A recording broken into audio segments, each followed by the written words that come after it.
to the Slide Job Podcast. I'm your host, Colton Smith, or Left Turn Central. You're joined by co host Brandon Bull Davis and co host Ben Miller. Fellas, we are here today to discuss what was a Sonoma race. I wouldn't say the ending was pretty exciting, to be fair, but I wouldn't say it was the most enthralling Sonoma race. But we do have a lot of interesting storylines to talk about. There's a new leader in the point standings. SVG is back in the chase. Will he stay? I think we got two different opinions here, so we'll have to go down that avenue. And then we also have the in-season challenge, which I'm pretty sure my bracket is already busted to hell.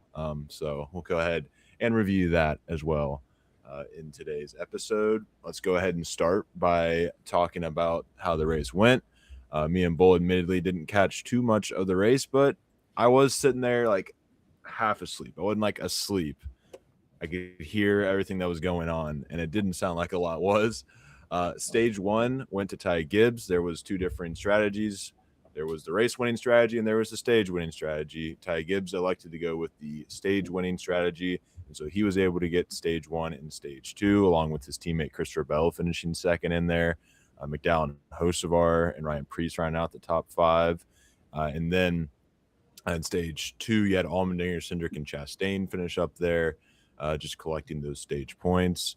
Somewhere in stage two, I believe, maybe that was stage one, where there was an incident between Denny Hamlin and that of Carson Hocevar. Now, I would like to see a different angle of it. The only angle I have seen was one that was posted on Twitter, and it was from the point of view of Hocevar, or from the point of view of actually Keselowski was behind him. But it looks like Keselowski did shove him into the 11 to me. So perhaps Hocevar is off the hook for this one, but didn't he ask who dumped him? They said the 77, and there was no response after that. So that was the big, I guess, incident of the day. Everything else was pretty clean. It came down to a very interesting battle between Shane Van Gisbergen and Chase Briscoe. There was tire saving, letting it go at the end. And you had Briscoe really chasing down Van Gisbergen. I think if he didn't have that big slip up going into turn one, he probably would have caught him. If he had one more lap, he probably would have gotten to him. Briscoe was charging, or at least maybe made it a little more interesting. So, but SVG held on to get the win, and his seventh in the last 9 road course races, and now is the quickest to 8 all-time road course wins. Mm-hmm. Going up against the likes of Jeff Gordon and Tony Stewart on that. So enough yapping from me. I'll throw it to you guys. Ben, you first. What do you think of this race? Yeah, I mean, I thought it was somewhat of a boring race, to be honest with you guys. I mean, it's Sonoma, but I mean, strategies definitely kept me at the edge of my seat. I mean, which one was going to work out, which one wasn't going to work out. But I mean, going into the weekend, we knew that this was a must win for Shane Van Gisbergen after what happened last week in San Diego. Going into this race, he was outside the cut line, and then with this win, he's now up to 14th. So, I mean, much needed win for Shane Van Gisbergen this weekend. But I mean, talking about the end of the race, I mean, that was a battle that kept me at the edge of my seat. I think that, like you said, Colton, if Briscoe didn't mess up in turn one, I feel like there would have been a chance for him to run down SVG for the win. But I mean, overall, like I said, it was somewhat of a boring race, to be honest. But the ending, it definitely kept me at the edge of my seat for sure. So I admittedly, like Colton said, didn't get to watch much of the race today. Life moving right now. However, a couple things. I do believe Brad shoved Hocevar into Hamlin as much as I want it to be Hocevar. I think you got it right. He is off the hook on this one. And I'm sure we might get into this a little later. Colton kind of hinted at it. that win for SVG, I don't really think it ends up mattering. I still think he's out of the playoffs. I said it last week. After he got wrecked last week, that ended his playoff chances. In my opinion, he needed to be in the top 10 after these 2 weeks to have a chance to make the playoffs, and he's not. He moved up to 14th. So I don't think he's in. I don't think this win is going to end up mattering. Another thing is I got to give a shout out to Chase Briscoe. That car was really fast from what I did see. He had a hell of a race going. I was really hoping he was going to dive bomb going into that turn 11, just to see what would happen. Hope it sticks. But also got to give a shout out to SVG, Ty and Tony Stewart for the most wins on road courses, and now one behind probably one of the best road course racers, Jeff Gordon. Mm-hmm. Absolutely. Yeah. I agree with pretty much everything I said. I feel like it was a pretty clean race. Was the first Sonoma race I've been able to catch in years, so at least I was awake for some of it and was able to catch the end. I actually didn't think I was going to make it there for a bit, but yeah.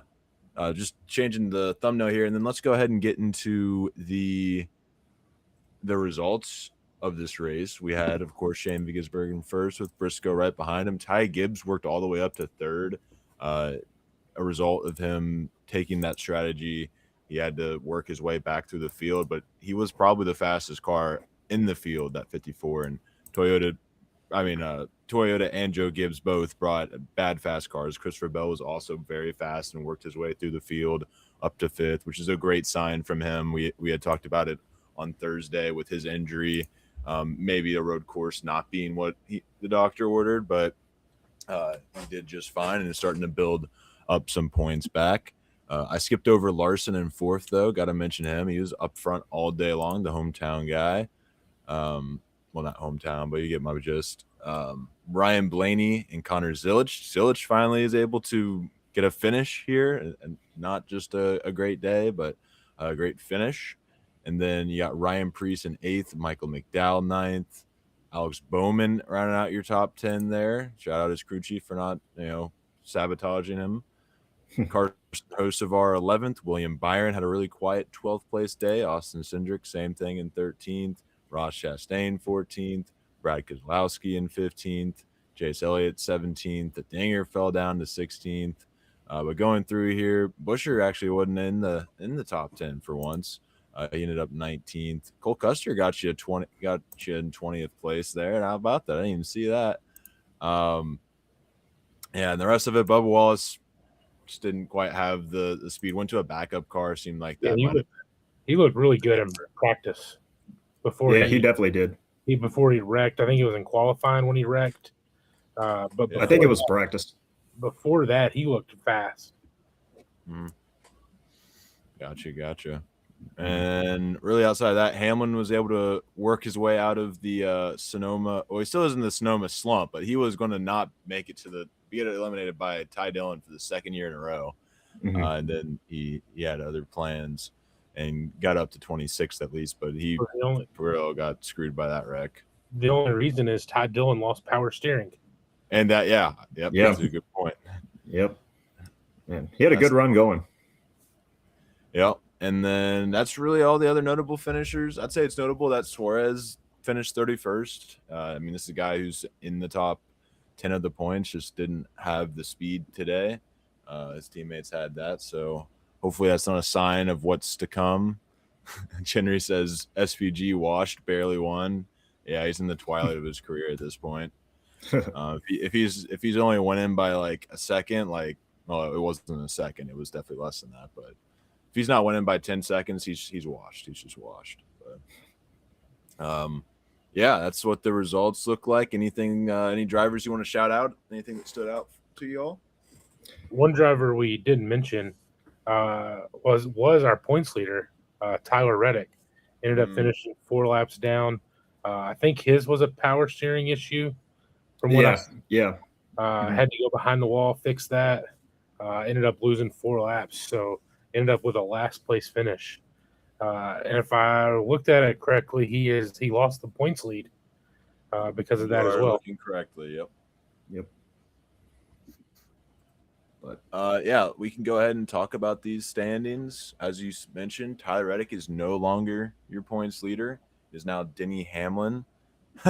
Alex Bowman, top 10, hang the banner. That's it's about as good as it gets anymore in the 48 camp.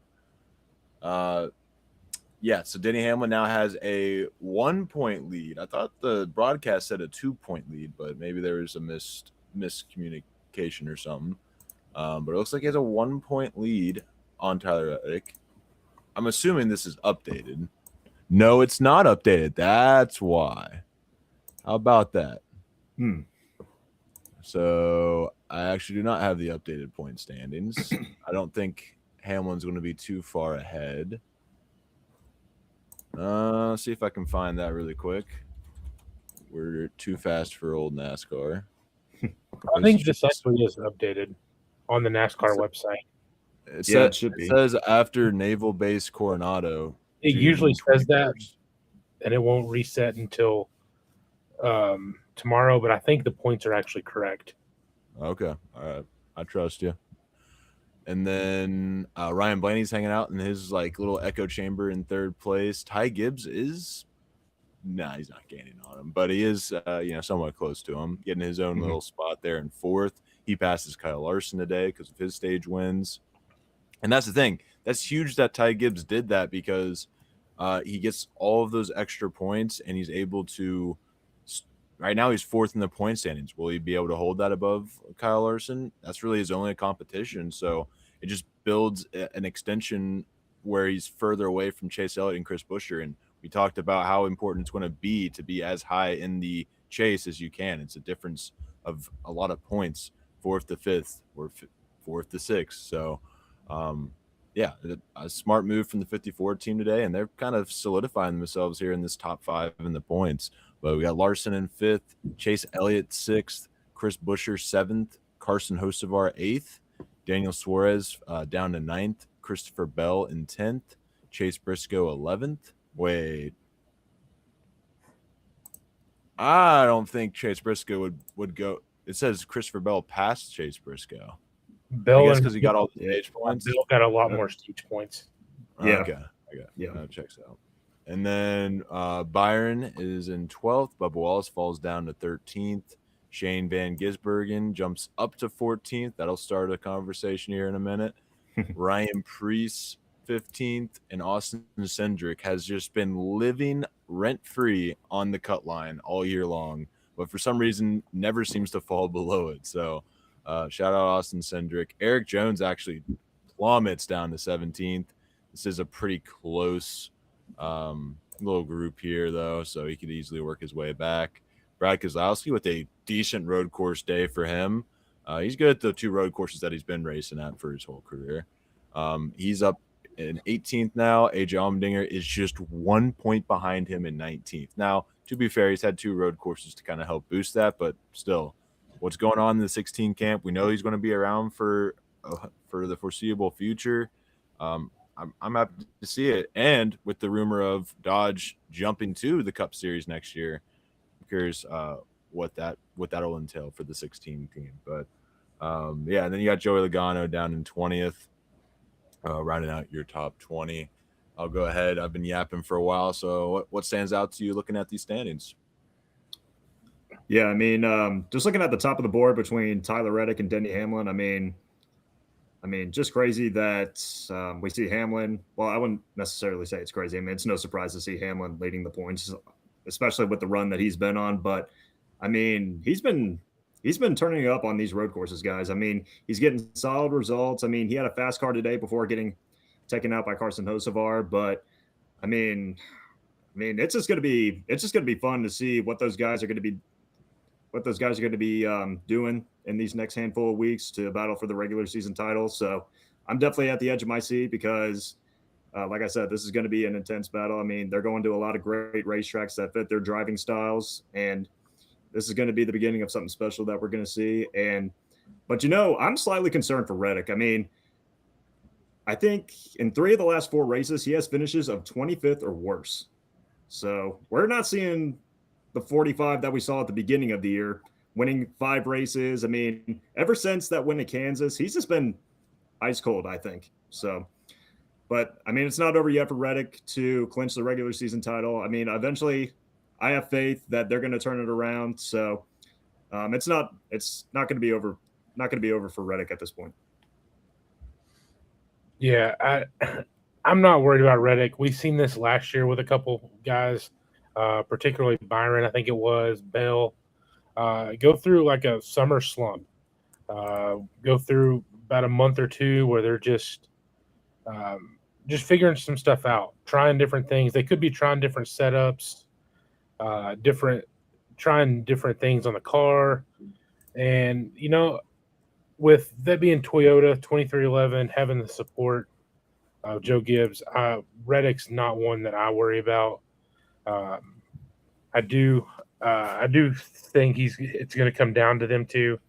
But one thing that I want to note is it took 18 races to get a new regular season points leader after the start he had.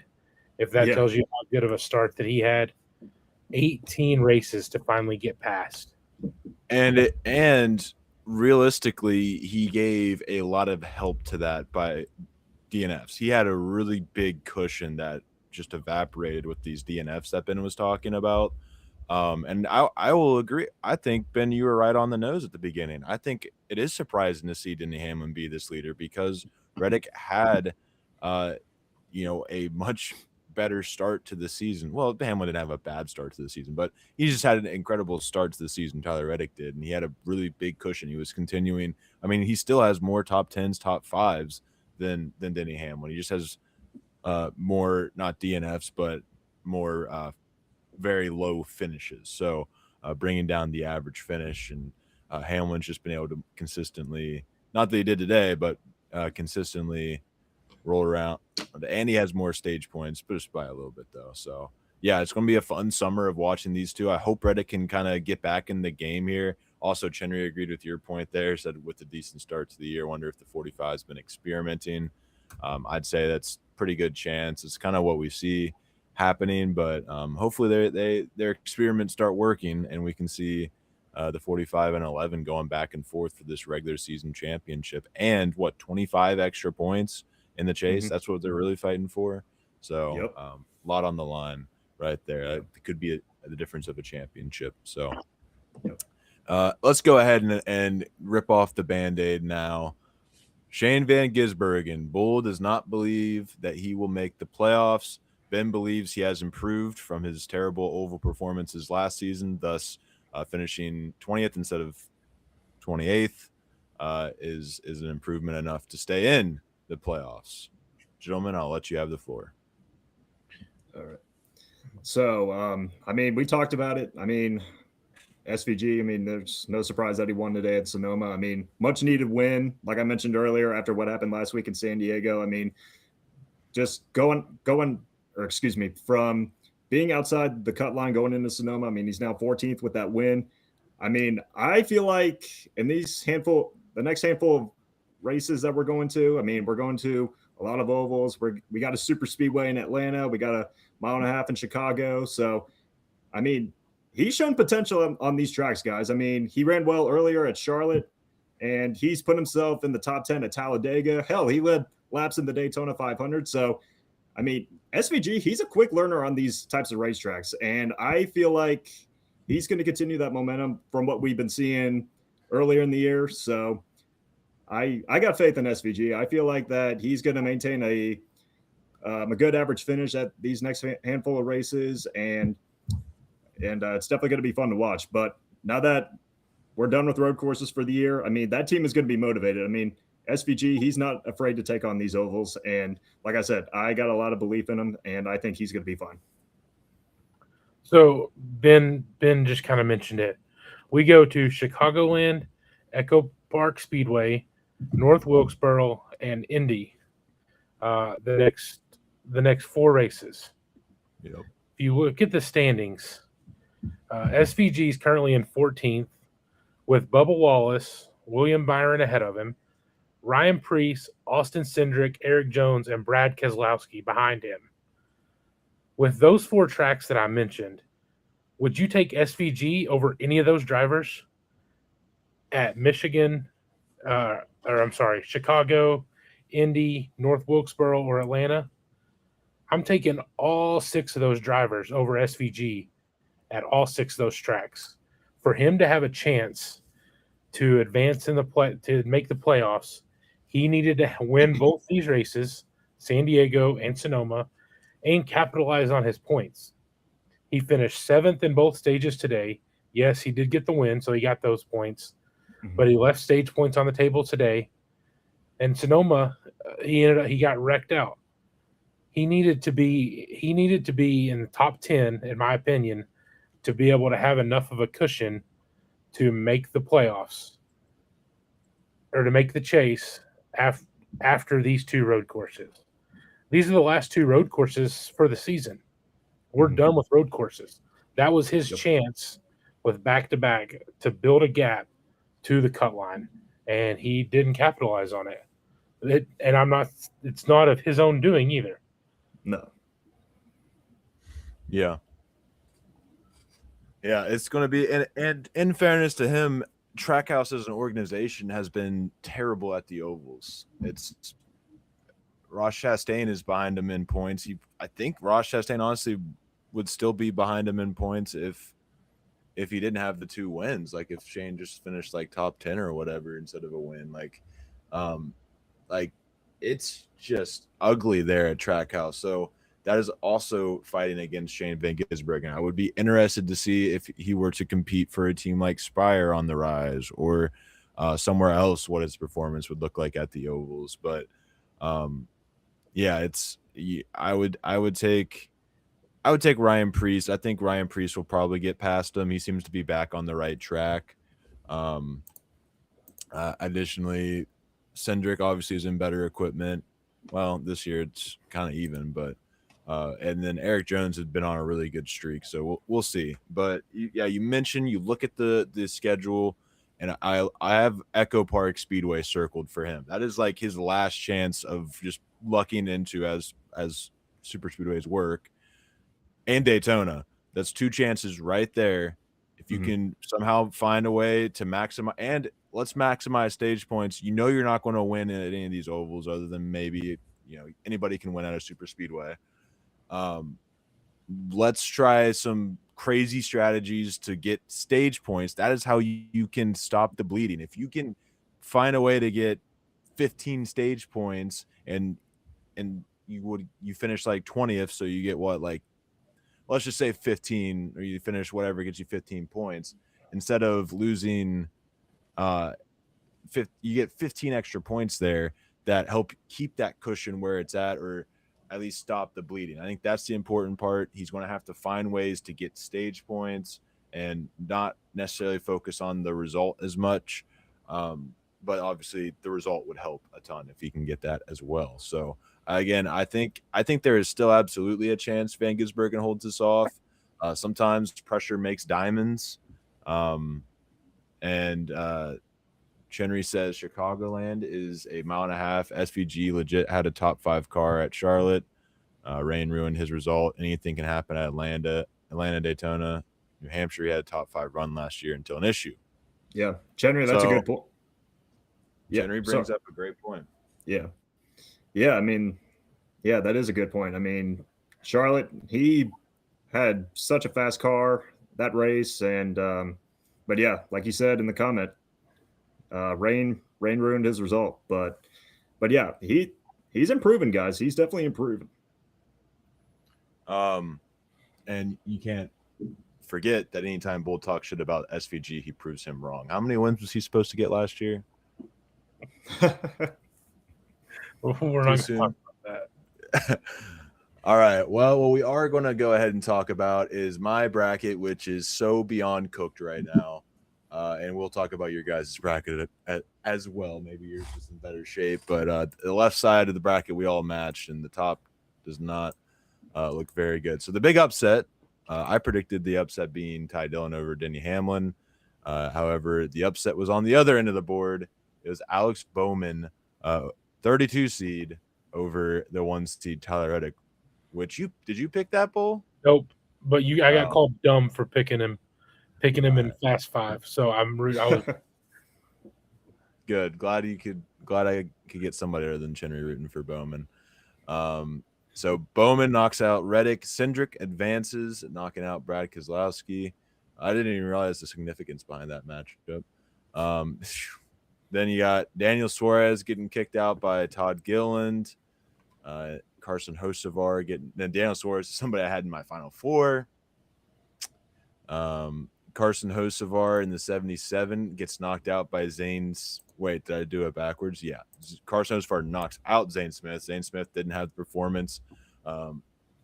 Chenry, that was uncalled for. You could have just said Virginia getting knocked off. Like what just say give you damn. Had a great day until that. Moving along. AJ Allmendinger gets knocked out by Chase Briscoe, who finished second. Ty Gibbs advances. Then you got Michael McDowell and Chase Elliott both advancing. Down on the right side of the bracket, we'll start at the bottom. Van Gisbergen and Blaney both advance. Larson and Byron both advance. And then you have Chris Buescher and Christopher Bell advancing. That knocks out Ross Chastain, who I had.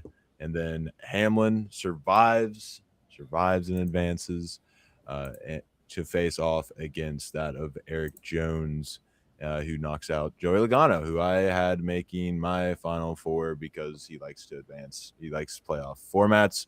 Apparently doesn't like him enough. So what are some of the standout matchups for you guys? And how are your brackets looking? Because mine... So my bracket's not as bad as yours, it sounds like. I got the whole right-hand side correct. Denny Hamlin, Eric Jones, Chris Buescher, Christopher Bell, William Byron, Kyle Larson, SVG, and Blaney. So I got the whole right side correct. On the left-hand side, starting from the top, I had Reddick over Bowman. I did have Cindric over Keselowski. And I had Gilliland over I had Suarez over Gilliland and Smith over Hocevar. So that top left, I got one right, and that was Cindric. I had Allmendinger over Briscoe. I did have Gibbs over Dillon and McDowell over Elliott, or McDowell over Bubba and Elliott over Gregson. So I missed 1, 2, 3, 4. Looks like. Yep. Yeah, for myself, I had starting on the right side. I had Hamlin over Ty Dillon. I got that right. Then I got Jones over Logano. Then I got Buescher over John Hunter Nemechek. Then I got Bell over Chastain. Got Byron over Stenhouse. Larson over Herps. SVG over Priest. And Blaney over Barry. And I got screwed with Reddick going out with power steering issues and Bowman getting the top 10 today. So, and I had Reddick going to Atlanta, and I had Suarez also going to Atlanta. So those are my 2 bracket busters right there. And I also had I also did have Zane Smith over Carson Hocevar, and I had Dinger over Briscoe. But other than that, that's my bracket. Yeah. Fair enough. Still some life in it. Still got my champion, so there's still some to watch for, but it feels like if I have another rough... Oh, sorry, Colton, go right ahead. Oh. I was just saying I have now lost my train of thought. Oh. My bad. I did not mean champion pick, but so long as we don't have, as long as those are still around, like I'm still entertained. But I am feeling as though things keep on going the way they are, it may end up being like that second week of March Madness where your bracket's cooked and you just stop caring. But still is a really fun storyline to follow Yeah. for sure, regardless of it all. Yeah. And it just I mean, brings a little spice to what is otherwise a very kind of glum portion of the schedule. yeah, for sure. I mean, as long as the champion's still alive, that's all I care about when it comes to brackets like this. Fair enough. Fair enough. Yep. But yeah, that's anything else you guys want to bring up on the in-season challenge? I think I'm good. All right, well, let's go ahead and talk about this O'Reilly Series race. I was on wedding duty all day yesterday, so I might want to try to act like I watched this one. But shout out Shane Van Gisbergen and Connor Zilic won too, doing their thing. Shout out Shane Van Gisbergen and Brent Cruz 3. All three of our picks made up the top 3. Shout out Anthony Alfredo in the 96 getting 4th, and none other than Parker Retzlaff rounding out your top 5. I really want to see this guy get an opportunity. I've been really impressed with his performance this season. It's reminding me of Parker Kligerman or something like that. Just obviously a lot younger than Kligerman when he started doing his thing. What happened in this race? It looked like a pretty routine SVG race, but maybe I was wrong. Yeah, I mean, no surprise that Shane Van Gisbergen showed up with a fast car, dominated the race. I mean, we all expected that. But, I mean, just looking at Viking Motorsports, though, I mean, like Colton mentioned, I mean, Anthony Alfredo, Parker Retzlaff, I mean, what a run for that race team. I mean, I think Steven Toronto put it on Twitter. This is the first time that Viking Motorsports had 2 cars in the top 5. How about that? Yeah. Second year of the program, they seem to honestly be on the up and up. Yeah. I mean, that's definitely been fun to see. And I know I said it last week, but Parker Retzlaff better get promoted, fellas. I mean, it's either Junior Motorsports or he's taking over the 2 car next year for RCR. Chenry seems to think he's the future of Legacy. It's a bold claim. Any smoke to that fire you're talking about there, Chenry, or we just throwing darts at a board? Man, I mean, I wouldn't be mad to see that. No, wouldn't hear any arguments from me. Yeah. So that sounds about like the race. Yeah, and also he's running a truck race backed by Legacy. So he's running like for Tricon. I did not hear that. I'm saying this is news to me. Yeah, same here. I mean, that'd be cool to see. Yeah, absolutely. I'd love to see him get it. But right now with Legacy, they are in an interesting spot where I feel like they are pretty set with the drivers they have. Eric Jones is killing it. Should still be at Joe Gibbs if you ask me, but Christopher is good. And John Nemechek actually, I guess, hasn't been doing as well recently. He had a really good start to the season, was matching Jones, but they've kind of parted ways. He's currently down in 27th in the point standings. So I've always been very high on John Hunter Nemechek. I wish he would get a top tier ride. I've been hoping with Legacy improving, he would figure it out. But yeah, if he keeps running 27th in the points, he's going to probably get the boot eventually. But he could still has plenty of time to turn it around. But yeah, I would say it's going to be a while. I don't know what it would take. Maybe Eric Jones gets a promotion sometime. I feel like that's somebody that if you're looking to replace Cindric in the 2 or you're looking to replace somebody, I feel like that's somebody who should get a promotion because he's done nothing other than the year he had he was injured. He's done nothing but do awesome in the limited equipment he has. So yeah, there's my little Eric Jones praise because I always think he got shafted at Joe Gibbs way too early. Yeah, but that's a good point. Moving along, let's take a look at these standings if they will come up here. Still a 207-point lead for Justin Allgaier. I think he has this thing about wrapped up. Again, he can just take off, take a vacation. He's good. Yep. You know Oh yeah, I what's forgot. you know what sucks Love about the that next though? line there. When we start the chase, that 207 is gonna be down to 25. I agree. Yeah. I agree. Yep. I love Yep. it. I agree also too. hate it at the same time. Right. And the reason I hate it is because of this. Allgaier has busted his ass for 19 weeks to build that 207-point lead. Mm-hmm. Yeah.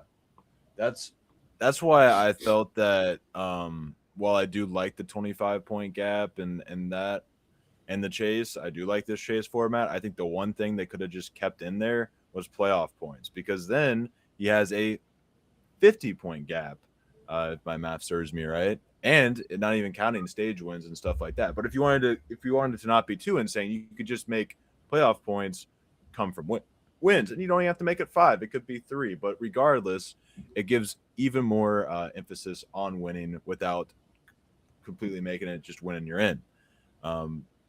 So yeah, I feel like that's something that I don't know why they went away from that. They should go away from that, or should come back to it. But yeah, and then I will say Henry that said- also shows how good Jesse Love has been this year. He's the only one in the top 5 without a win. It just shows Yeah. how good and how consistent he's been this year. Absolutely. Right. Hasn't quite had the race winning speed, but has been just sticking around in that top 10, top 5. Yep. Absolutely.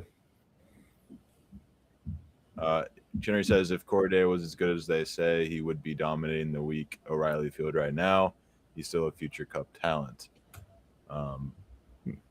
Fair. Yeah. But I mean, he does have 14 top 10s, so Yeah.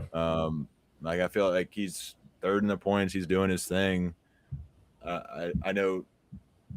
And then he says he has a super speedway win and a strategy win at Dover. Mm-hmm. Yep. I don't know what to tell you. You want to talk about backing into wins? We can go down the Alex Bowman trail anytime you'd like. Sheldon Creed 4th, Austin Hill 5th, Carson Quaffle. He's in the 91, which looks cursed to me because he was in it last week. But he's 6th in the point standings. Sammy Smith is up to 7th. Brandon Jones actually falls down to 8th. Parker Retzlaff, Viking Motorsports, right there with the big guns. He's 9th. Sam Mayer 10th, and we've been following this all season long. Brent Cruz, despite having 4 less races than everyone else, has made his way into the chase. Not even 12th, 11th in the point standings, with Taylor Gray sitting in 12th, just on that cut line. And you want to talk about a fall off the cliff? Joe Gibbs has not figured it out, fellas. They have not figured it out. They have gone backwards this season as in competing with the Chevys. And I'm just trying to wonder if this is just going to become the Chevy series. Like, Joe Gibbs is always going to have a team, but it's starting to look like the Chevy series for a lot of boat. Any storylines y'all want to go ahead, Ben? Oh, I was just going to say, yeah, you're not wrong on the Chevy series. I mean, Junior Motorsports, RCR, Hendrick. I mean, they're pretty much dominating the series right now. Yeah, no doubt about it. And then Chinnery's still on his Corey Day rant. He's good, just not the next Larson like everyone thinks. Well, I'm sure there were people that said Larson's not the next Jeff Gordon as back in that day. But I'd say he's not the next Jeff Gordon. He's pretty damn close. Pretty good driver. Mm-hmm. So we'll see how that all plays out. Chinnery is going to be when Corey Day has like 2 championships and 40 wins in the 48. I don't even want to know. I might get Chinnery to finally start drinking. I want to be there when that happens. Yeah, pigs will fly before that happens. But anything else y'all want to get out there? Chinnery says if he does, congrats, Tyler. Yeah. I mean, much needed result for Brent Cruz. I mean, just going into this race, he was outside the cut line, now up to 11th, like you mentioned, Colton. I mean, we know what this guy can do on the road courses. I mean, he's one of the best in the series, despite him only being 18 years old and just being a rookie. But yeah, I mean, much needed result. And also, Taylor Gray falls down. Excuse me, Taylor Gray falls down to 13th. I mean, he had such a great day going. I mean, he was about to finish fourth, or not, maybe not fourth, but he was going to get a top 5 run, and he just ran out of fuel or something on the last lap, and now he's out of it as of right now. So yeah, that was definitely a bummer to see, but yeah, that was a that could have been a good points day for that 54 group. Yep. He just can't get out. He had a black cat run in front of him or something. Every race he's in contention, and just something fluky happens. He's been bitten by the Blaney disease from last year. That beginning of the season, when Blaney just couldn't catch a break, and we knew he had the fastest car. He just something stupid would happen every race. Yeah. Right. Yeah. Yeah. It's definitely been a roller coaster year for Taylor Gray. Yeah, and Taylor Gray, I feel like is kind of a slept on driver. I feel like when you I don't know where he fits in the pipeline really anywhere, especially Toyota, but I've always felt like he's a pretty damn good driver. He hasn't quite stood out, but I feel like he could have a lot better season going on if he didn't have that black cat cross his path. So I'm sure he'll figure it out. Talented driver, but yeah, and young, a lot younger. He's been around a while, so it feels like he's not that young, but he's 20. Come on, Colton, you got this. If you subtract 3, he's 20. He's 20 years old. 20 years old, yeah. I think it's his second year in O'Reilly. Is that right? Wasn't he a rookie last year? I feel like third, but I might just be confusing his part time with. Yeah, maybe it was part time. So he ran last season, obviously, and then it doesn't say how many races he ran 2024. But yeah, he was just part time in O'Reilly in 2024. So yeah, this is second O'Reilly season. This is he's been running in NASCAR since 2021. So yeah, I remember 2024. Now that you brought it up, when he was racing part time racing part time in O'Reilly, he was actually full time in the trucks with Tricon. Right. Yep. Absolutely. Mm-hmm. Well, any other topics we want to get off our chest before we wrap up? A little quicker live this weekend. And also, I want to give a shout out to Connor Zillage in the O'Reilly race. I mean, to start from 30th to now to finish second. I mean, that was definitely impressive. But I mean, overall, just a great weekend for Connor Zillage. I mean, we know the rough rookie year that he's been having, and to get a 7th place finish today at a road course, I mean, I feel like that should boost his confidence a little bit, because we know, like I said, it's been a rough rookie year for the 19-year-old, but I mean, I haven't forgotten the kind of driver that he is. I mean, we know that he's talented. I mean, he's just developing right now with these next gen cars, and just like any other rookie that comes up into the series today. But I feel like this should light a fire for Connor Zillage to try to get his confidence back. But yeah, this was definitely much needed today. I mean, he had a fast car throughout the race. I mean, he was up there running second to SVG. So, but yeah, much needed for Connor Zillage. Yeah, at this point, he's playing with house money. Like, why not just keep pushing? We saw Zane Smith's rookie season was really ugly to start, just like Connor Zillage, and then the second half of his rookie season, you kind of turned a corner there at Spire. Yeah, he was at Spire at that point, and Zane Smith has turned into one of the better mid-tier drivers right now. So mid-tier in terms of team, but Chenry made this point, and I think we can go ahead and wrap it up after this. But Dale Jr. says he thinks he's got Allgaier talked into one more year. If he wins the chip, I think he walks out on top. What I agree with Chenry on that. What better way to walk off than winning a championship? Right. Yeah, absolutely. I mean, if he wins the championship this year, fellas, I mean, the debate's over. He is a legit NASCAR Hall of Famer. Moving along. No, I do want to. Who do you think who's taking the 7? Because the 7 is probably the most iconic number in the O'Reilly series that I can think of. I mean, unless we're going like way back, but like who's taking that? Oh, there it is. Barry will take the 7 and just fit into the vet role. I'm not mad about that. I mean, I can definitely see that happening. I mean, Josh Barry basically on the Justin Allgaier career arc. yeah. Yeah, I mean, I could definitely see it happen. Obviously, he's had a lot of success with junior motorsports before he made his move to Cup. I mean, he's a champ. I think he could be a championship contender. I mean, he can win races and he can be consistent. So, I mean, if that happens, I would not be surprised about that.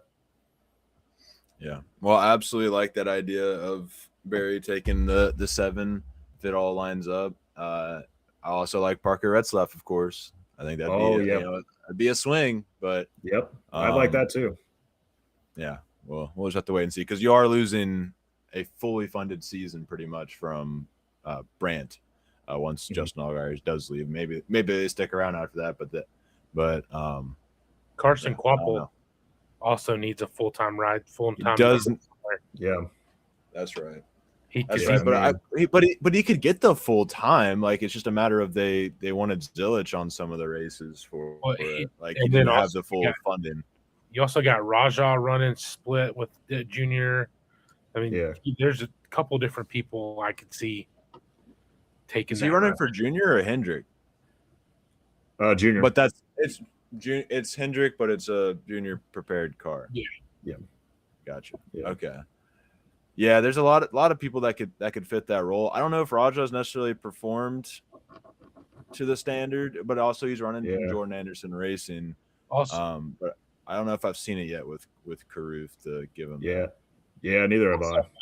I could see Junior pulling a feather out of his hat, pulling a feather out of his ass, and pulling somebody from the Cars Tour, a young kid that he sees up and coming, kind of like he's done that a time or two.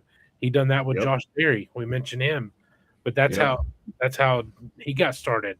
So I could see him also throwing a curveball and pulling somebody new up. Yeah, I could definitely see that. I mean, that's a good point, Bull. I mean, I was about to mention that. That's where he found Josh Berry, and he showed a lot of talent in the late model series, and that's what ended up being his ride at Junior Motorsports. Yeah, well, it should be a very interesting storyline to follow. Not hurrying Allgaier into retirement, but sounds like he's within a year or two of retiring anyways. So, yeah, it'd be really cool if he could go out on top with the championship this year. I mean, he's really been class of the field pretty well from the start. So, yeah. Yep. I mean, if he's this competitive at 40 years old, I mean, why would you want to hang it up? I mean, he's still got it. I mean, he's having the best season of his career. I mean, he's still in his prime, but I mean, it's kind of 50-50. Like, does he hang up the helmet or does he? I mean, you're right. I mean, it's definitely life, but I mean, like I said, he's 40 years old. He's still in his prime, and I mean, it'll be hard to see him walk away after that. Yeah. Sometimes you just want to go out as the best. You don't want to have to go through those years of, being washed. Didn't want to go. Good point. Chinnery says, "Family ruins NASCAR." LOL. Don't even get me started on family. Could have had 10 more years of Carl, but he had to love his family. No, I'm kidding. Love you, Carl. We miss you, Carl. Missed you. I only say that because I miss him. But anyways, let's go ahead and wrap up this episode of the Slide Job Podcast. Thank you all for listening. Be sure to hit the subscribe button, comment down below your guys' thoughts on this race. How are your guys' brackets looking? Are they busted like mine? Let me know down below in the comment section. Be sure to follow us on Twitter at SlideJobX, and then follow me at OFC__99, Ben at Ben Miller PXP, and Bull _A1818. And yeah, we'll see you guys on Thursday.